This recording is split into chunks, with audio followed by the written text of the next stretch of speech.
State Uttarakhand और मैं हूं आपके साथ निकिता कपूर। जिला सेक्टर योजना के अंतर्गत वर्ष 2021-22 में उत्तरकाशी में 11 करोड़ से अधिक की धनराशि से विद्यालयों की मरम्मत का कार्य किया जा रहा है, जिसमें बेसिक एवं माध्यमिक विद्यालयों के भवन निर्माण, शौचालय निर्माण, विद्युतीकरण, विज्ञान प्रयोगशाला, फर्नीचर सहित अनेक कार्य किए जाने का शामिल है। चरणबद्ध रूप से हर विद्यालय में मूलभूत सुविधाएं प्रदान करने का लक्ष्य रखा गया है।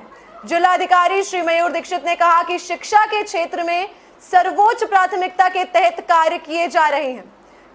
कार्यदायी संस्थाओं में युद्ध स्तर पर विद्यालयों के सुदृढ़ीकरण के कार्यों को गुणवत्ता के साथ पूर्ण करने के निर्देश दिए गए हैं।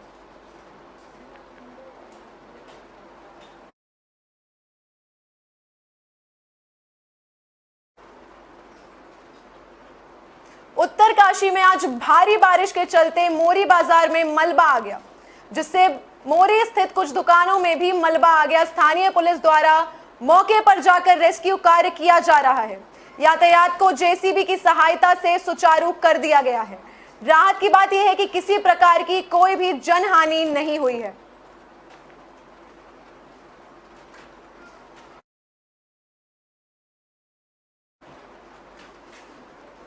पोखरी के परिसर में एनएसएस के छात्र छात्राओं व महाविद्यालय स्टाफ के द्वारा वृक्षारोपण किया गया।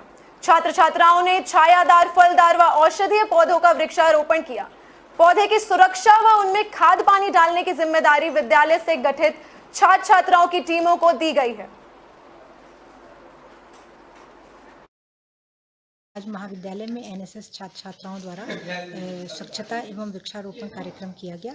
यह बरसात का मौसम है और इस मौसम में वृक्ष बहुत जल्दी पनप जाते हैं और वृक्षों का हमारे जीवन में बहुत अधिक महत्व है और इसके लिए ही छात्रों द्वारा विशेषतः वृक्षारोपण कराया जाता है और प्रत्येक छात्रों ने एक वृक्ष की जिम्मेदारी ली है, जिसको वो देखेंगे और उसकी सुरक्षा करेंगे।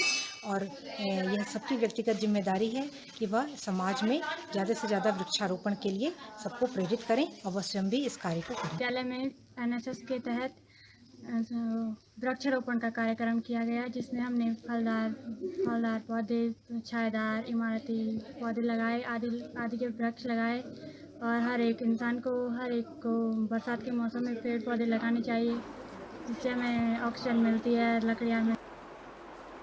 पतंजलि योग पीठ के महामंत्री एवं विख्यात आयुर्वेद आचार्य बालकृष्ण का आज जन्म दिवस धूमधाम के साथ मनाया जा रहा है। आचार्य बालकृष्ण का जन्मदिन पतंजलि योग पीठ द्वारा 4 अगस्त को जड़ी बूटी दिवस के रूप में हर वर्ष धूमधाम के साथ मनाया जाता है।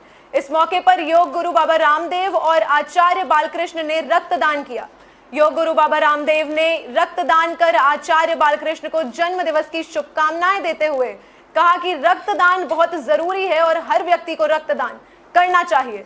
पतंजलि यज्ञशाला में जड़ी बूटी दिवस के अवसर पर यज्ञ आहुति देकर मनाया जा रहा है दिवस। वो उन आयुर्वेद की जड़ी बूटियों के द्वारा करोड़ों लोगों के उपकार में लगा हुआ है और इस समय जब चारों ओर मानवता पर बहुत बड़ा संकट है कम्युनिकेबल नॉन कम्युनिकेबल डिजीज का, bacterial, viral, fungal disease, lifestyle disease, genetic disease और इनक्योरेबल डिजीज, चारों ओर से मानवता के लिए एक बहुत बड़ा कहर बरपा रही है। के लिए हम जड़ी बूटियों का संरक्षण संवर्धन करें और अभी वर्षा का मौसम है तो पूरे देश के सभी नागरिकों से, सभी भाई बहनों से हम आग्रह करते हैं कि प्रयास से जड़ी बूटियाँ लगाइए, प्रयास से योग अभ्यास प्राणायाम करिए, तो प्रयास से बीमारियां। धर्मनगरी के पर्यटन स्थलों में जल्द ही कला पार्क का नाम भी जुड़ जाएगा। हरिद्वार रुड़की विकास प्राधिकरण की ओर से हरिद्वार में कला पार्क विकसित किया जा रहा है। आपको बता दें कि यह प्रदेश का पहला कला पार्क होगा जो कि 6 महीने में तैयार हो जाएगा। एचआरडी के सचिव डॉक्टर ललित नारायण मिश्रा ने बताया कि कला पार्क को विकसित करने की योजना तैयार हो चुकी है। पार्क में परिड़ा मूर्ति कला एक चित्रकला का अनूठा संगम होगा जो कि कला प्रेमी और पर्यटक को आकर्षित करेगा। पार्क में स्कूली छात्र छात्राएं भी भ्रमण करके कला को बारीकियों से समझ सकेंगे।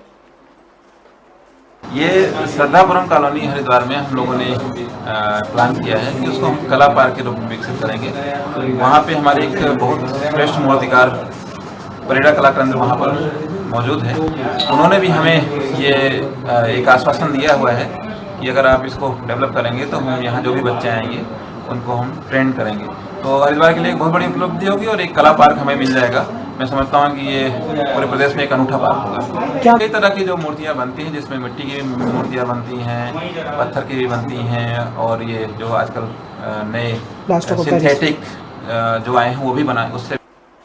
रुद्रपुर पुलिस कोरोना के चलते पेरोल पर रिहा किए गए अपराधियों को परेड करवाने में जुट गई है।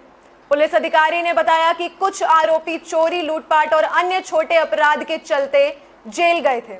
उन्हें कोरोना संक्रमण के चलते पेरोल पर छोड़ा गया है, लेकिन इन अपराधियों पर नजर रखने के लिए पुलिस रोजाना ट्रांजिट कैंप थाने में इनकी उपस्थिति दर्ज करवा रही है।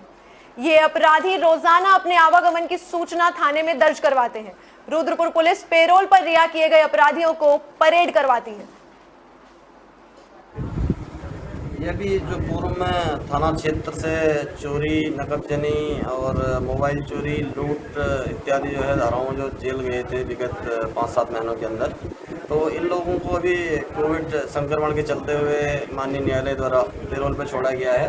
तो ये जब से छूटे हुए हैं तब से लगातार इनको थाने पे बुलाया जाता है ताकि अपनी जो है यहाँ पे हाजिरी दे सकें, और जो भी थाने पे नहीं आ रहा तो इनके घरों पे जाके जो है इनका सत्यापन किया जाता है।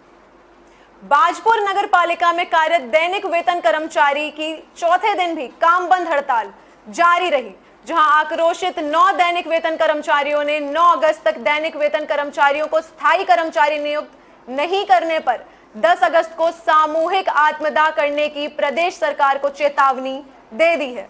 इस दौरान दैनिक वेतन कर्मचारियों ने प्रदेश सरकार के खिलाफ जमकर नारेबाजी की। बता दें कि बाजपुर नगर पालिका में कार्यरत दैनिक वेतन कर्मचारी लंबे समय से स्थायी कर्मचारी बनाने की मांग कर रहे हैं। प्रदेश सरकार द्वारा दैनिक वेतन कर्मचारियों को स्थायी नहीं किए जाने से नाराज दैनिक वेतन कर्मचारी बीते 1 अगस्त से नगर पालिका में क्रमिक अनशन करते हुए काम बंद हड़ताल कर रहे हैं, जिसके चलते काम बंद हड़ताल के चौथे दिन 9 दैनिक वेतन कर्मचारियों ने 9 अगस्त तक मांग पूरी ना होने पर 10 अगस्त को सामूहिक आत्मदाह करने की चेतावनी दे दी है। सरकार दैनिक वेतन कर्मचारियों की ओर ध्यान नहीं दे रही है।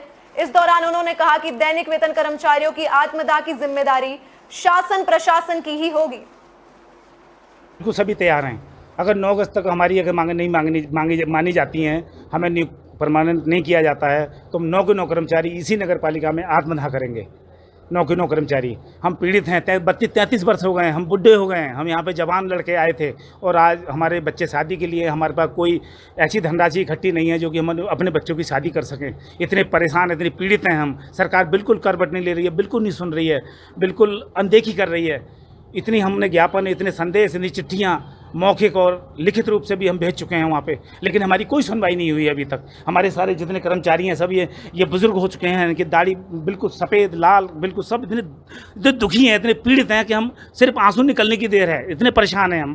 अब तक तो मैं अकेला था, उसके बाद में फिर श्री नंदकिशोर जी आए। अब सारे कर्मचारियों ने हमारा एक निर्णय कर लिया है कि हमारे 1-2 साथी जा रहे हैं, तो हम सारे के सारे ही एक साथ ही 10 अगस्त को, और 9 अगस्त तक हमारी मांग नहीं मानी गई, तो 10 अगस्त को हम सारे के सारे कर्मचारी सामूहिक रूप से इसी नगर पालिका प्रांगण में आत्मदाह करेंगे। मांगे हमारी, सबसे प्रथम मांग तो हमारी नियुक्ति की है, नियमितीकरण की है, क्योंकि 32-33 साल हो गए हैं, ये सब आप लोग जानते ही हैं, और सरकार को भी मेरे ख्याल में कुछ न कुछ प्रदेश भर में सभी जगह आशा कार्यकर्ता अपनी मांगों को लेकर धरने पर हैं। इसी कड़ी में गदरपुर सामुदायिक स्वास्थ्य केंद्र में तैनात सभी आशाओं ने अपनी मांगों को लेकर अपना कार्य बहिष्कार करते हुए गदरपुर सामुदायिक स्वास्थ्य केंद्र में धरना प्रदर्शन किया। साथ ही स्वास्थ्य विभाग के खिलाफ जमकर नारेबाजी की। तो वहीं जब चेतावनी देते हुए आशा कार्यकर्ताओं ने कहा कि जब तक हमारी मांगों को पूरा नहीं किया जाएगा तब तक धरना प्रदर्शन जारी रहेगा। इस दौरान आशा कार्यकर्ताओं ने कहा कि स्वास्थ्य विभाग में सबसे ज्यादा कार्य आशा कार्यकर्ता करते हैं, लेकिन उसके बदले में कोई भी वेतन नहीं दिया जाता है। हमें सारे काम सौंपे गए हैं, हमें खाली मातृ मृत्यु और शिशु मृत्यु दर कम करने के लिए रखा गया था। आज जितने भी कार्य होते हैं, स्वास्थ्य विभाग के जितने भी कार्य होते हैं, सारे हम आशा बहनें करते हैं, लेकिन हमें उसके बदले कोई वेतन नहीं दिया जाता है। हम चाहते हैं कि हमारे ये चुटपुट जो पैसा मिलता है उसे छोड़ करके हमारा वेतन बना दिया जाए। हमारा मानदेय पूरा कर दिया जाए 21,000। और हम चाहते हैं कि जो हमारे कोविड में हम आशा बहनें शायद ड्यूटी कर रही हैं, सभी ने ड्यूटी की है, हम आशा बहन जितनी भी हैं, इतने कोरोना काल में इतनी महामारी चली है, इतना परेशान सबने ड्यूटी की है, किसी ने कोई घर पर नहीं बैठा, सब अपने घरों में बैठे हैं, लेकिन आशा बहन कोई। दिनेशपुर में दर्जनों भाजपा कार्यकर्ता ने पूर्व विधायक प्रेमानंद महाजन के नेतृत्व में भाजपा छोड़कर कांग्रेस की सदस्यता ली।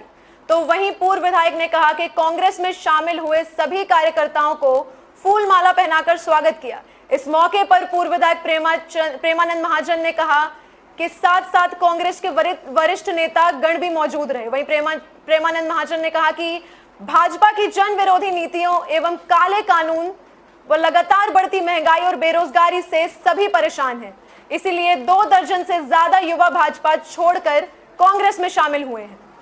देखिए 4.5 साल हो गया मैं कांग्रेस पार्टी के लिए गांव-गांव देहात घूम के कांग्रेस के लिए माहौल बनाने की कोशिश कर रहा था। तो इसी दौरान चक्की मोड़ क्षेत्र के कई गांवों के युवाओं ने हमारे साथियों के साथ संपर्क किया। उन लोगों ने कल शाम 5 बजे ज्वाइनिंग दी। मैं और मेरे साथ नगर अध्यक्ष गुलरबोज नंदवल्लभ पांडे जी और पार्टी के। देश प्रदेश की तमाम बड़ी खबरों के लिए बने रहिए हमारे साथ। नमस्कार।